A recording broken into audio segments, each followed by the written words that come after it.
Welcome back, everyone, to the HUMHR Career Insights podcast. Welcome to Season 4. This podcast is your guide to navigating career success in a world that's changing faster than ever. And I'm your host, Batje, certified professional career coach, human resources consultant, and founder of HUMHR. Whether you're just starting out, climbing the ladder, or choosing not to climb that ladder, or pivoting after years in the workforce, this podcast is here to equip you with the insights and strategies you need to thrive. So this season, we are challenging traditional notions of career success. We want to celebrate the courage to build something to build something new. And we also want to validate entrepreneurship and self-employment as legitimate, fulfilling career paths, especially for professionals emerging from the NGO and the UN ecosystems. Let's try and normalize career pivots for career reinvention, whether these stem from redundancy, burnout, or simple longing for flexibility and significant personal impact in your area of passion. We'll provide practical guidance, frameworks, and coaching moments for those contemplating the leap. Today, on our first episode, we have the startup coach, also known as Dennis Mhangami, or I don't know if Dennis prefers it the other way around. Dennis Mhangami, also known as the startup coach. I really couldn't think of a more fitting guest for our first episode this season, where we delve into entrepreneurship as a career choice. I will try and introduce Dennis, but I know he'll do a better job. So I'll read the script. Dennis is a serial entrepreneur, consultant, academic, venture builder, and coach with over 25 years experience across the fast-moving consumer goods and pharmaceutical industries in Southern Africa. After decades in corporate, he took a bold leap into the world of entrepreneurship, and today he helps others do the same. He also lectures on entrepreneurship at Wits Business School, where he bridges the gap between academic theory and the lived realities of starting up. In 2023, Dennis was recognized as Startup Coach of the Year, a testament to his dedication to helping African entrepreneurs build purpose-driven, resilient ventures. So today we're going to talk about that very journey, what it takes to move from employment to entrepreneurship, the mindset shifts required, and why he believes entrepreneurship deserves to be seen not as a fallback, but as a career choice. Dennis, welcome to HUMHR Career Insights. Did I do a good job of introducing you? Thank you. You almost overdid it. Okay, so let's have you do it. You wear many hats, right? Entrepreneur, consultant, academic, coach. How do you introduce yourself when someone says, "Who is Dennis Mhangami?" Thank you, Batje. It's great to be here, and great job on the podcast. The previous seasons, it's been great watching you for your journey. You actually said it. Usually say I'm a builder and I'm a bridge. So I help people to build ventures, and I bridge the gap between ideas and execution. That's really what I do. I often say to my kids that I have the best job in the world because I get to see the future of Africa before everyone else does. What shaped your journey into coaching startups? So it really began with curiosity. I've started my own businesses, from my teenagehood. But when I actually delved into the world of entrepreneurship theory, when I did my master's, I realized that there's a huge gap in terms of entrepreneurs not really having somebody to help them see around corners. And over the years, as an entrepreneur, I've had many entrepreneurs or aspiring entrepreneurs come to me to ask me how to get started, what to look out for, how to do things properly. And so my passion for teaching and helping others really got me into coaching startups, and startups in particular, because it's very hard to move from, an idea in your head to actually executing and hopefully succeeding. So yeah, I think just that curiosity and that desire to help others succeed and not fall into some of the traps and pitfalls that I fell into as I was building my business. I wish I had had a coach, I probably would have done a lot of things differently, a lot of things faster, and a lot of things better. Yeah, I wish I'd had a coach when I did. We all do it. So I call myself, I think if I had to like use the tag, you call yourself a serial entrepreneur, I think I would probably call myself a serial idea of entrepreneur ideas. Yeah, something like that, because I have the most amazing ideas, and just going from ideation, to implementing is something I feel like had I had a coach to bounce that off, I probably would be a millionaire by now with the ideas that I've thought of and then seen other people doing it and doing it well after many, many years. So, Dennis, I love your story, and I think that our listeners and now viewers too, maybe, but I think they would be interested in hearing about your maybe one or two of like the things that you started, something you built from new, right? And I'm particularly interested because I've heard this story before. The first business you ever did. So my entrepreneurial career began in my teens. I think I must have been around 14, 15 years old. And I found an opportunity to make money out of compiling mixtapes for my friends at school. So I had the benefit of having a massive music collection and a double cassette deck radio. And so I started curating playlists for my friends and charging them. So they would bring their cassettes and I would record their music, usually after school or on weekends, and sell them to them for about $10 a piece. And that managed to fund my rugby career in high school because my mom couldn't afford to buy me expensive rugby boots and gum guards and all the fancy things that come with the sport. So I guess that probably was my first, dipping my toes into the entrepreneurial world. And since then, it's been side hustles when I was still an employee, right up to me, jumping out of corporate and starting my own ventures. Yeah, that is really it inspires, but I find it interesting as well because I think I might have been a recipient. I might have been a beneficiary of that. You certainly were. Of that amazing hustle. And then so now stemming from that, right? You just mentioned side hustle and there's a lot of terminology. Now, from the startup coach, give us an idea. What would you say? What is a side hustle? What is self-employment? And what is entrepreneurship? Is there a difference? Right. There is a difference. And I think we need to kind of maybe define them first. So side hustle is effectively something you do on the side. It's an extra source of income or a passion project that you have alongside your main job or studies if you happen to be a student. It's characterized by being flexible and very low risk because you still have your main income, right? And then self-employment is when you work for yourself, but your income depends mainly on your own effort and skills. So for example, a freelance graphic designer or a plumber or a consultant is self-employed because they basically earn money when they work. So that would define self-employment. Entrepreneurship, on the other hand, is about building systems that actually earn even when you're not directly working. So it's like setting up a business that eventually employs others, that sells products or manufactures products or runs on digital platforms. So you could basically say it's a continuum, and the continuum starts with a side hustle, which pretty much gives you flexibility and options. Self-employment gives you some level of independence, but entrepreneurship gives you scalability and impact. And that, for me, would be the difference. Okay, yeah, like a steady. So that is almost like a career ladder, the ladder that we talk about, that, you go into corporate and you move up.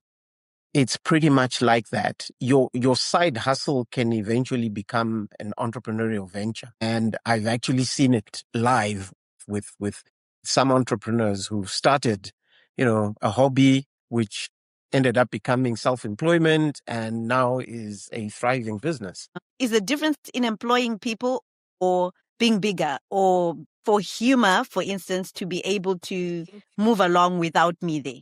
You can scale with people. So you could have a number of consultants who do the same work you've been doing, which allows you the freedom either to grow the business or at least to go on holiday while they do the work. And alternatively, you can also scale the business using technology. So are there any technologies that allow humans functions to continue without your personal intervention? Once you get into that realm, you're now in the realm of entrepreneurship, because entrepreneurship really is about scale and about impact. So if you're able to scale beyond the borders, I mean, right now, you are able to reach more people. Anyone around the world can reach you, and you can impact a lot of people, but you become scalable when you yourself don't need to be behind the mic and behind the camera. Listeners, so getting to know you a little bit more, you were named Startup Coach of the Year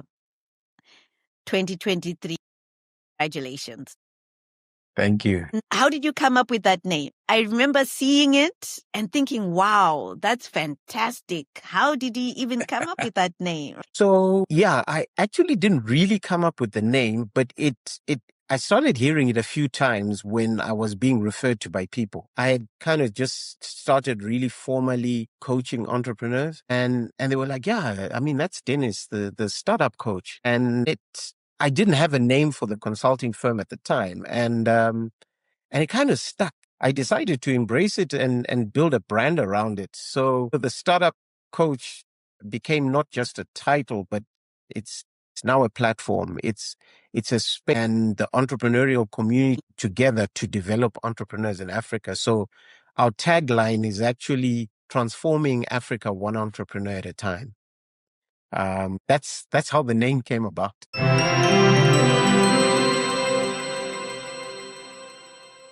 Welcome back, everybody. And if you are only joining us now, I have the startup coach, Dennis Mhangami, with us. And now I want to move us a little bit ahead to talk about implementing that idea. And we've already talked about the difference between self-employment, entrepreneurship, and a side hustle. Can you do both, startup coach, or all three? Absolutely. Absolutely. And many people do. In fact, it's often the smartest way to start your journey into entrepreneurship. Having a job gives you some stability whilst you can experiment and learn from your side hustle. The key is really around managing your time and being clear around your long-term goal. If your side hustle grows to the point where it demands your full attention and can sustain you financially, that's when most people make the leap into full-time entrepreneurship. And it's not an either or anymore. I mean, in today's economy, multiple income streams are normal. Yes. I asked that question because most of my listeners and most of the people that I coach are mid-career professionals from the humanitarian world. Some are in corporate, but mostly from the humanitarian world, from the UN, from, the international non-governmental organizations. And right now, there's a lot of changes in that area. And I'm speaking to a lot of people who are thinking and considering completely moving out of employment. And some have had side hustles, some have had ideas and are thinking, hey, is this the time to leap into this? How do I do it? And I find that one of the biggest barriers is the mindset. Let me just tell you, I'm sure you know my story, but just very briefly, that mindset shift that you have to take in that, okay, self-employment or entrepreneurship is sometimes considered the failing. I have failed in the corporate world, or I have failed in being an employee kind of thing. I've lost my job, or what can I do? Fall back up. But, so let's talk about that. Your thoughts. I've thrown a lot of things at you. So let's begin with the fact that entrepreneurship should be a career choice. In Africa, we've tended to look at entrepreneurship as being that which somebody does when all else has failed. And I think that's the wrong way to look at it, because normally when that happens, people create what we call necessity entrepreneurship or subsistence businesses. So they really create those businesses as a means of survival. And entrepreneurship is the antithesis of that, because entrepreneurship is about finding a problem, creating an opportunity out of that problem, and really going out to solve that problem. And at some point in time, creating value out of it. And, and so from a mindset perspective, usually the biggest barriers are identity and comfort. Many mid-career professionals are deeply tied to their titles, their salaries, their routines, and they've actually built an identity around stability and expertise. But entrepreneurship requires you to start again as a learner and actually be comfortable with not having all the answers. Another big belief is that you need to have figured everything out before you start. You know, the perfect idea, the perfect timing, enough capital. But in reality, entrepreneurship is about starting before you're ready and learning through action.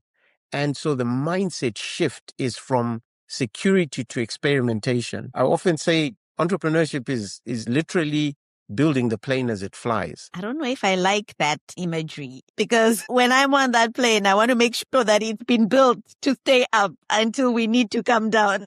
But the thing is, Batje, you are the pilot and the creator of the aeroplane. So you have to be in the air while you're building it. There's no other way of doing it. You're not a passenger. I guess that's the mindset shift, isn't it? Yeah. We're talking about where Yeah. we're like, and can you do it? You have to, I think it takes a special someone or a special something, which brings me to my next question. Are you born with entrepreneurship blood or entrepreneurship DNA, so to speak? Not at all. Until scientists and biologists discover a gene in the human DNA that differentiates an entrepreneur from someone who isn't, I will stand on my hill and say no. Entrepreneurship can be learned. It's a skill, right? Some people may have a natural appetite for risk or creativity, but entrepreneurship is actually a set of behaviors and skills. If you look at things like opportunity recognition, resilience, problem solving, adaptability, right? I've seen people who never saw themselves as entrepreneurial build some incredible businesses. Once they got the right exposure, the mentorship and coaching, the tools, it's like a muscle. The more you train it, the stronger it gets. And even in my own journey, I mean, I was an employee and I went into entrepreneurship, but every time I started a new business, I did it better, I did it faster, and made fewer mistakes. So you're not born with it. Okay. So is that something you can teach someone? Is that part of the coaching? Absolutely. So coaching and mentoring are part of the entrepreneurial journey. The coaching and mentoring part comes along where you bring your experience and expertise as a coach to help an entrepreneur. But there are a lot of things that can be learned formally. And that's why a lot of universities now have introduced entrepreneurship as a subject. You know, at the Wits Business School, our MBA has an entrepreneurship elective. And then we also have a specialist master's in entrepreneurship and new venture creation, because there are a lot of things that can be learned. There's a lot of psychology involved. You look at things like financial modeling, but for entrepreneurship to be successful as a learning journey, you need to tie in the practice and the theory. That's the most important thing. Okay. Not just having ideas and dabbling No. and then moving on to the next idea and dabbling. No. There's a systematic process that you must go through. And that's what we do, you know, in my work in South Africa and in East Africa, is helping entrepreneurs actually go through that process. It's not a step-by-step process per se. It's very iterative, because you come up with a problem, but once you've come up with a problem, you need to go to the market and do some level of market and customer discovery to validate the problem. Once you validate that the problem exists, Then you can build a solution based on the perceptions of the customers. And that's where that's where the magic happens. That's where you actually build something that people want. Whereas previously, a lot of entrepreneurs would dream up of stuff, create stuff, and then put it into the market. And, as Mike Tyson says, everybody has a plan until they get punched in the mouth. And what happens is a lot of entrepreneurs come up with stuff in hiding, and then they bring it out to the market thinking it's going to set the market on fire. And the consumers look at this thing and say, we don't want it. So it's a learning journey. And the way we teach entrepreneurship, our philosophy is around what we call validated learning. So it's very iterative. You do things in small steps. And when those steps are not validated, you go back to the drawing board until you build something that actually works. Yeah, that is very disappointing. I've done that where I'm like, yay, I've got this and I'm going to hide it and I'm going to do it and I'm going to get lots of sales. I was like, everybody is going to want this. Everybody. And Yeah. I bring it out and 1 or 2 sales later and I'm stuck with all the stock and I wound up giving it up as gifts. Yeah. So, yeah. That happens a lot of the time. Yeah. So you touched on something that it interests me. And in fact, a lot of the people that I coach, we go through this process where we talk about success. How do you define success, right? And purpose, the why. And we apply this to careers because I'm a career coach. So normally it's careers, right? And this became a tangent because of that, realizing that, hey, entrepreneurship is actually a career choice, Yeah. So success, purpose, and the why, right? What are your thoughts? How does this tie up with entrepreneurship? How does this tie up with starting a business or a side hustle? Is purpose the most important thing, basically? Absolutely. Because purpose becomes your North Star. So you need to really define the why. Why am I doing this? Why is it important? Why am I not doing something else rather than this crazy harebrained scheme? And success looks different for everyone. For some, it's financial freedom, the ability to control their time and income. But for most entrepreneurs, it's about purpose and impact. It's about solving a problem that matters and really going all out to pursue solving that problem. And inadvertently, if you're solving a problem, you're creating value for someone else. And if you're creating value for someone else, normally they will reciprocate by giving you value, right? So the value that a customer will give you is money. And you will give them a solution that helps make their lives better or, whatever the case might be for the product. So success happens when you now have this virtuous cycle of the exchange of value between you and the market. So I personally define success in entrepreneurship as alignment.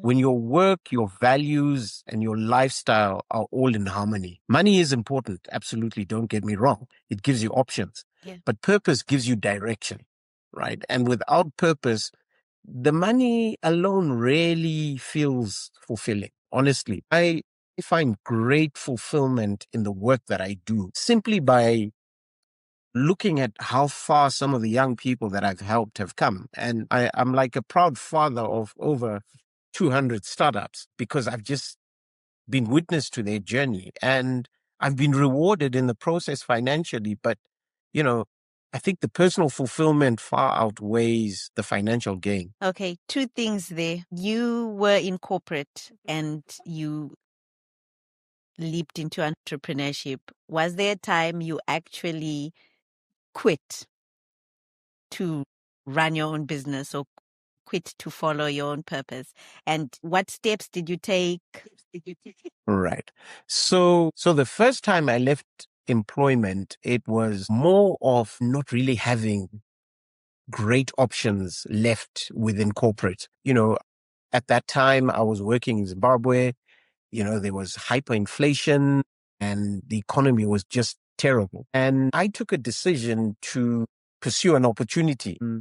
But, that particular venture was built under immense stress because there was pressure to basically start making money from day one, which proved to be difficult. And that's one lesson I always tell my coaches and my mentees, that if you're going to build a business that gives you money from day one, then chances are the next person can do exactly the same. Entrepreneurship itself is not easy. And then, when I went back into corporate briefly as I was launching the Startup Coach as a side hustle, and my transition from my last formal employment back into the consultancy space was very smooth. I mean, I would recommend anybody, particularly going into consulting, to actually do it as a side hustle to begin with. Because I actually got to the point where I went to my boss and I said, I actually don't really work for you anymore. I've had this thing that I've been building for the last 18 months and it now requires all of my time and I need to leave. So really that transition into entrepreneurship, especially if it's sort of in the services and consultancy space, starting it off as a side hustle gives you a very soft landing. By the time I left my last job, I had an anchor client who basically was giving me more work than I could handle. And so it was a seamless shift from the workplace, the formal workplace, back into entrepreneurship. So those are kind of two examples from the same person. The first time was kind of forced, and the second time I kind of eased myself into it. Were you afraid? It's always scary. I mean, nothing, they say nothing in life is certain but death and taxes. So yeah, it is scary. You do have to consider your personal circumstances, your own personal financial obligations. But like I say, when I did it the second time around, it was very comfortable because I had a pipeline of clients. I had more work than I could handle on the consulting side. So me freeing myself of employment, a formal employment, allowed me to take on even more work. And I must say, almost 5 years later, I haven't looked back. Yeah.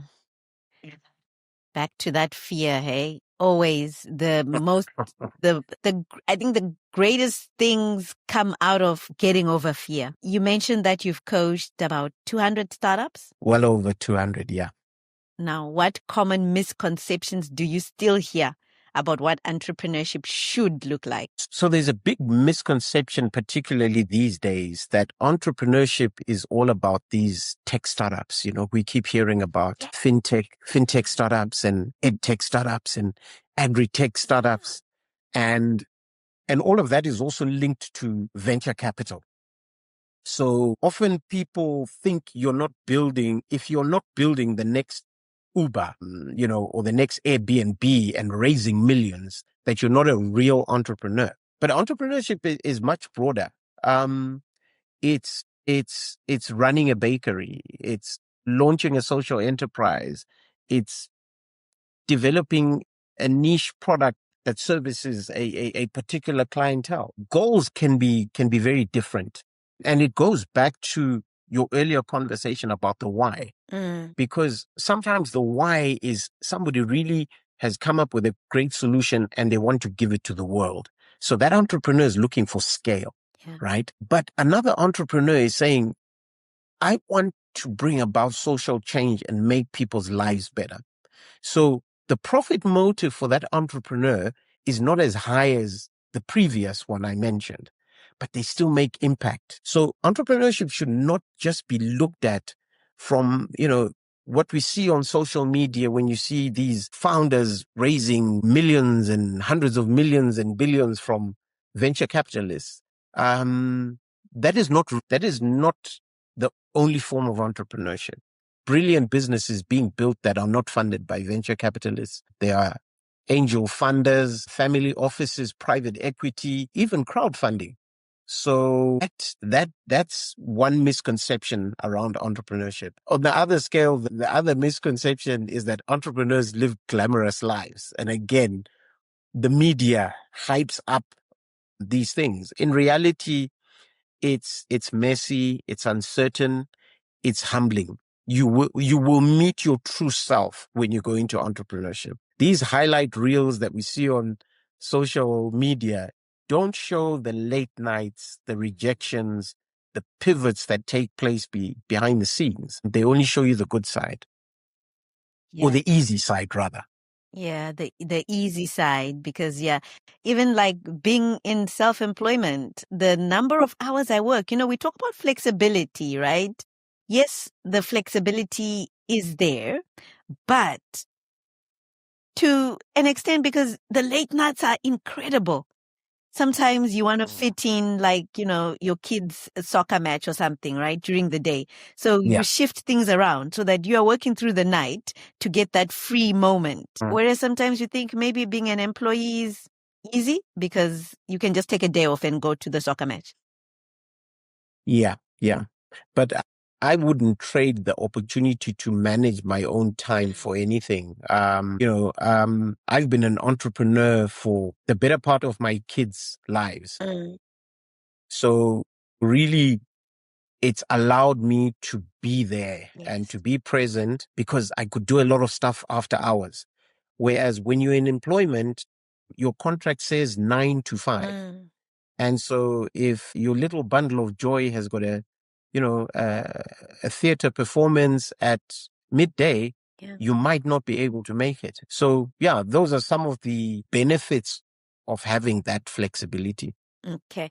Let me take you back to the passion thing, because I know this is something that we go back and forth with, sometimes with my coachees. And is passion, will the money, it's passion and money. We talked about financial freedom, right? And passion and solving a problem. Will the money follow the passion, or is passion a failure trap? So I've never met a true entrepreneur who's not passionate about what they're doing. That just goes without saying. Why is that important? Passion sustains you through hard times. It gives you clarity on your mission, and it also helps you to recruit others. Passion is contagious. So your first employees, when they see the zeal and the commitment that you have, it rubs off on them. So passion can be very helpful, but it can also be a trap, right? Because passion alone can blind you to market signals, right? Where founders stay attached to ideas that customers don't want. So follow your passion only works if that passion meets a real need. And so passion fuels resilience, but it must be married to evidence. So what evidence do you have that this thing that you're passionate about can create value for others, and they can give you value in return from a financial perspective? So you really need to reconnect with your purpose.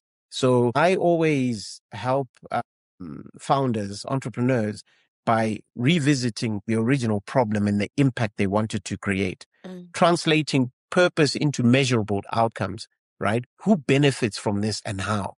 And setting small purpose-aligned experiments so that they get quick wins to restore that momentum. Yeah. So your coaching focuses a lot on that purpose-driven entrepreneurship. Absolutely. What happens when the passion can no longer drive me? Well, you need to find it again, because that is the fuel. So normally, like I say, go back to the original problem, right? And think about the impact you wanted to create with the solution.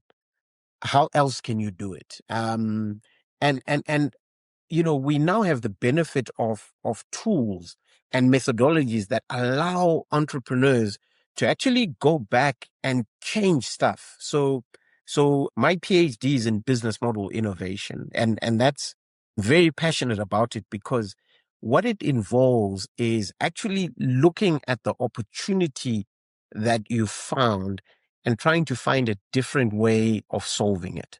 It's not always about a specific product or service. It could be a configuration of other solutions that can create the same value. For example, I have a startup in East Africa that originally wanted to help small-scale farmers to mechanize. And their idea was to come up with miniaturized versions of agricultural equipment. So a smaller tractor, a smaller combine harvester, and try and sell these to farmers. And it wasn't working. And one of the things, and they were very dejected. And one of the things I went back to them to say, I said, if a farmer buys your planting machine, how often do they use it per year? And it turns out that farmers would use this implement twice a year. So I said, okay, so you expect a communal farmer to pay $2,000 for a piece of equipment that they're only going to use twice a year. Does that sound rational to you? And they were like, yeah, no, it doesn't make sense. So I then said to them, why don't you think of farming as a service? In other words, you retain the equipment and you actually lease it to the farmer for what they need to use it for twice a year, but that one piece of equipment can service 50, 100, 200 farmers. So you're no longer selling the equipment, but you're providing the service because the farmer actually doesn't want the equipment. They want a job to be done. And that job is either planting or harvesting or weeding or preparing the land. Yeah. And so we changed their business model. Are they still solving the same problem? Absolutely. But they're doing it differently. And the passion obviously has been reignited because now they have evidence that what they're doing is now creating value. So sometimes it's just about changing one small thing, one small misstep in your idea or in, and you still can focus on your purpose. Exactly. And honestly, the only way you can do that is by keeping, I call it the stethoscope, keeping your stethoscope on the market, understanding what customers are frustrated with. What is their problem? How can I solve it? Right? Do I need to sell this to them or can I lease it out to them? Those are the questions you start asking yourself. But if you remain passionate about the problem, you'll always find a solution. Okay. From ideation to providing that solution, how can someone test or de-risk, or can you even do that? De-risk your business before committing, like before you quit your job, before like I'm going to take all my savings into this business. Is there a way to use that stethoscope to, okay, maybe not completely take out the risks, but yeah, de-risk basically? So you're always going to have risk inherent in any business. Even the biggest businesses in the world carry some level of risk, market risk, political risk, technological risk, all sorts of risks. But how you manage risk in a startup environment or in a small business environment, or when you go from ideation, is that whole thing I talked about, validated learning. So let's use a simple example. Batje believes she's a great cook and ultimately she wants to open a gourmet restaurant. Cool. Now, for us to validate whether that could happen or not, Batje needs to go beyond making food for her immediate family and friends. Yeah. And actually cook food for complete strangers who are willing to pay for it. If she manages to do that and manages to do that repeatedly, there is a fair exchange of value between her and her clients, which means there's a virtuous cycle.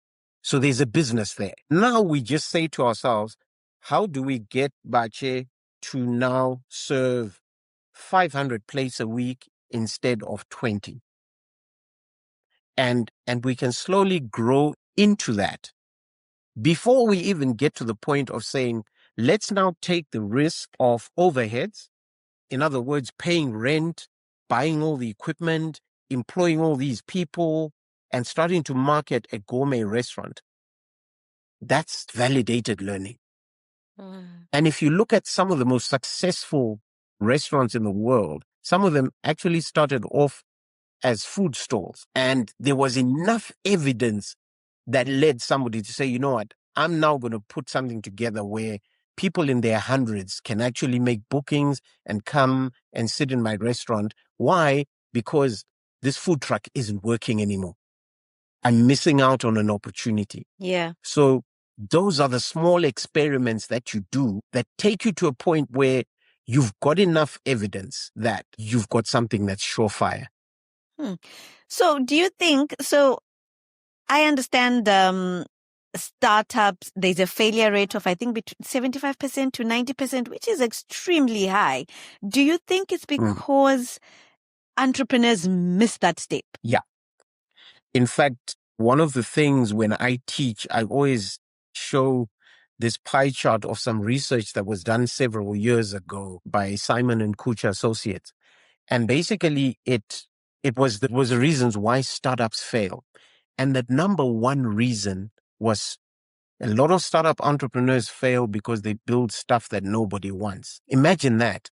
One would think it would be funding and other things. Number two was hiring poorly. Can you imagine that? Like money was something like number 7 or 8 on the list.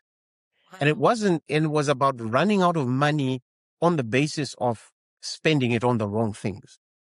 But the number one is actually building stuff nobody wants. And that's usually driven by the fact that you go straight into building a product without validating what customers actually want. Yeah, you get this great idea and you think customers really will want this and you just run with it with no, I guess that's the pose, right? How do you do that evidence? So I know you said, you do that process of like, you cook for the family and then you move on. But what if it's a product that you can't let out into the market? There's something about blue oceans, right? And also I was talking to someone and they say to me, I have a really great idea for a business. And I was like, what is it? And they're like, I'm not telling you. I'm not telling anyone because you're going to steal it. The biggest difference between successful entrepreneurs and unsuccessful entrepreneurs is the ability to execute. However, you've got to get to a point where you know who your customer is going to be, where they are, and how much they're willing to pay for your product. Software. People do things like beta testing with users. When it comes to food products, people do a lot of what we call wet demos or sampling, where you get feedback from clients, right? Do you like this product?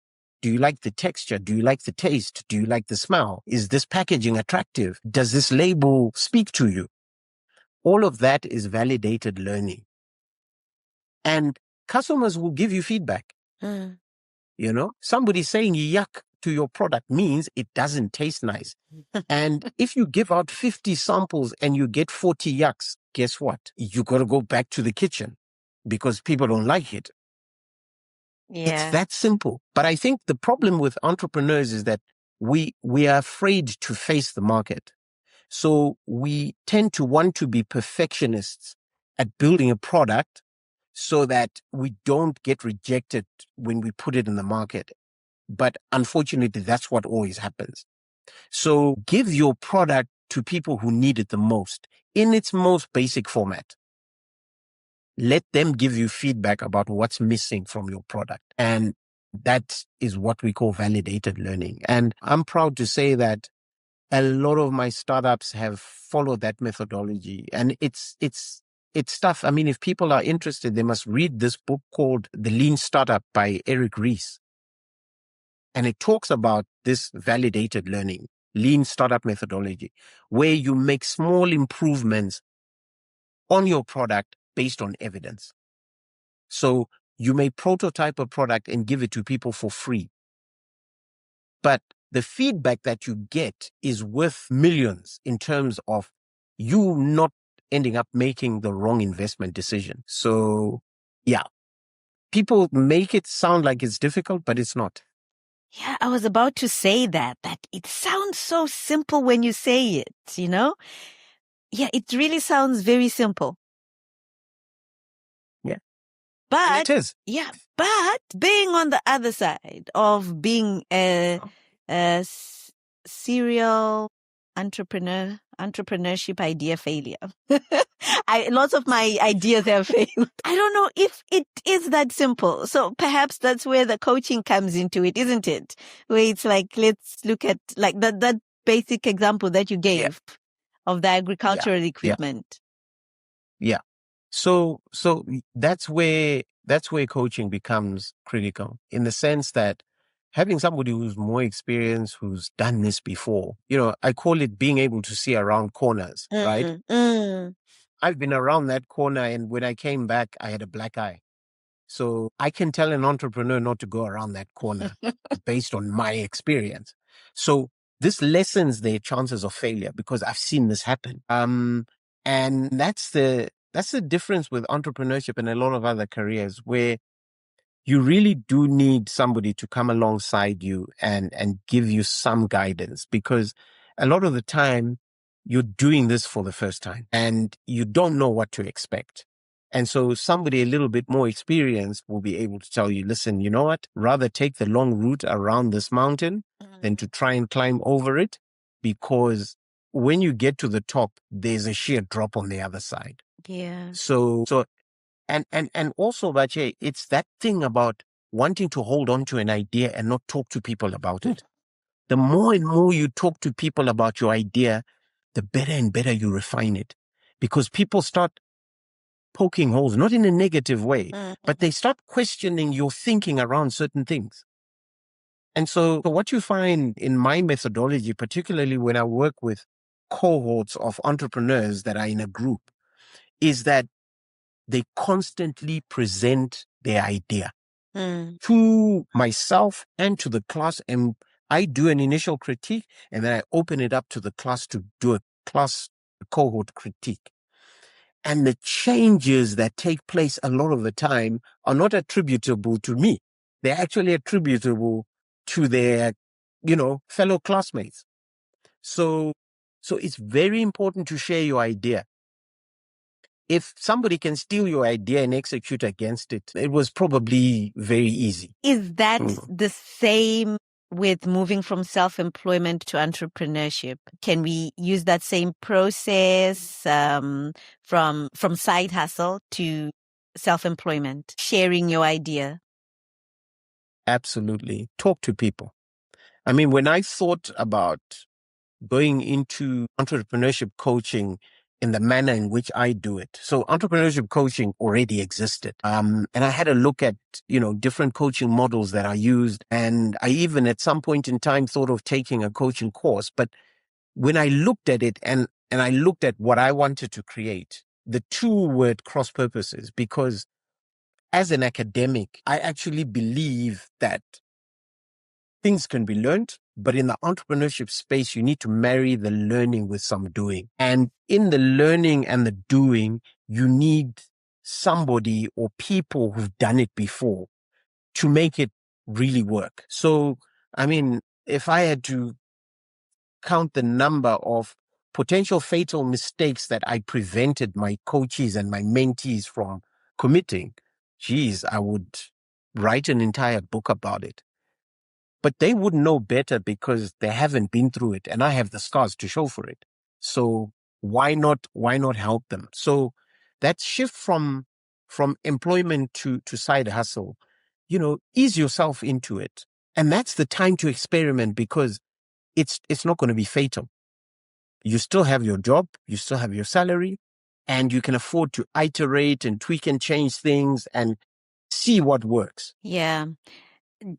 Dennis, it's a lot. And, and of course, as a self-employed person, as an entrepreneur, as a side hustler, all those terms that we've come up with, it's like coming at me at all angles. And I'm thinking, oh my gosh, I think I made a mistake here, or I could do this. And I have all these ideas right now. And I think this is it's apt. It's like, comes at the right time with everything that's going on in the work world, everything that's going on in the economies across the world. And there's three different areas that from our conversation, we're talking about the side hustle, and then we talked about self-employment and scaling that up, right? And my listeners, like I said earlier, I have people who are like in the in-between.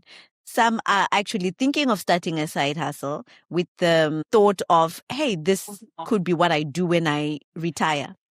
Some are in the process of, I may need to go into self-employment, maybe as a consultant or something, given that I may not get a contract extension, or given that the possibility of my staying in employment for the next year or so is almost zero. Some are in that situation that you spoke about when you started your first venture.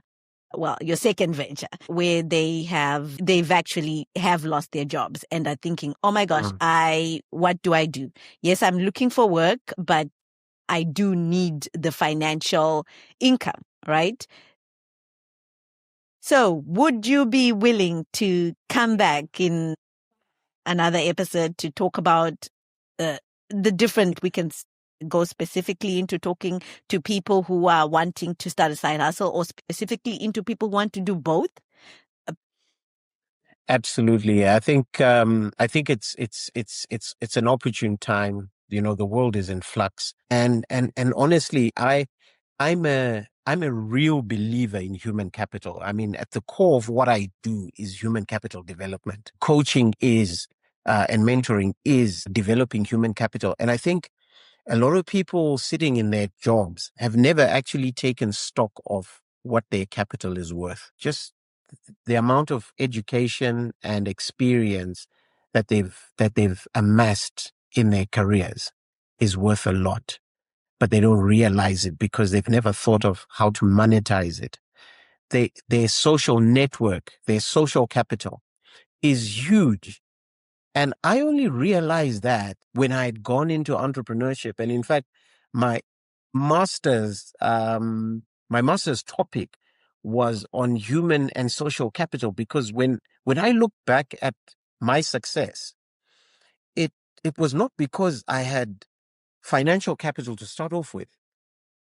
I have some businesses that I started with literally no money, but I had a lot of experience, right? When I went into the beverage industry, as an entrepreneur, I had a lot of experience having worked for Coca-Cola. And I also had a lot of networks within retail, distribution, export markets, and putting those things together created value such that I was able to attract, my investors. Really taking stock of what you know and who you know is the beginning of your entrepreneurial journey. And that's where you realize that you're actually, as an individual, worth a lot. I like that. The value I bring to an organization is the value that I can actually sell. Absolutely. You are selling it while you're in your job. You get paid for it, but you just get paid a fixed amount. Okay, startup coach. I appreciate the time that you have given to HUMHR Career Insights today. I'm really grateful. We have gone over the hour that I asked of you. And I know an hour, it's a lot, right? People pay you a lot for that hour. So I am really grateful for you sharing the tips, advice with our listeners today. And before we go, if you could just share one thing, what's the one thing that you would say to a professional who has lost their job and is afraid to start something new? I think it goes to my last statement, where I'm just saying, just take a step back and just take stock of what you know and who you know, and think around who could benefit from that. And I believe that that will be the beginning of you kind of unlocking that mental model of employment. The fact that you were employed meant you were doing something valuable for your employer. Who else could you do that for? And believe me, there are many, many opportunities for you to add value to yourself. So yeah, don't go diving into the first thing that comes to mind. Think about it. Do your research. Talk to people. If it's an idea, no one's going to steal that idea from you. They're just going to sharpen it and sharpen your thinking. And yeah, baby steps. Don't bet the house. I've seen that happen a lot of the time, where people leave their jobs, they get a severance package or, a golden handshake, and they throw it in a pot in a Hail Mary attempt at basically trying to see if they can fund their lifestyle. Entrepreneurship, unfortunately, doesn't work that way. So it's got to be small incremental steps. evidence-based, and you will be okay. You will be okay. I think that is the apt ending to our conversation. And I look forward to our next episodes. And once again, thank you very much. And to our listeners, thank you for listening. Thank you for joining us today. And until next time, stay inspired. Thank you.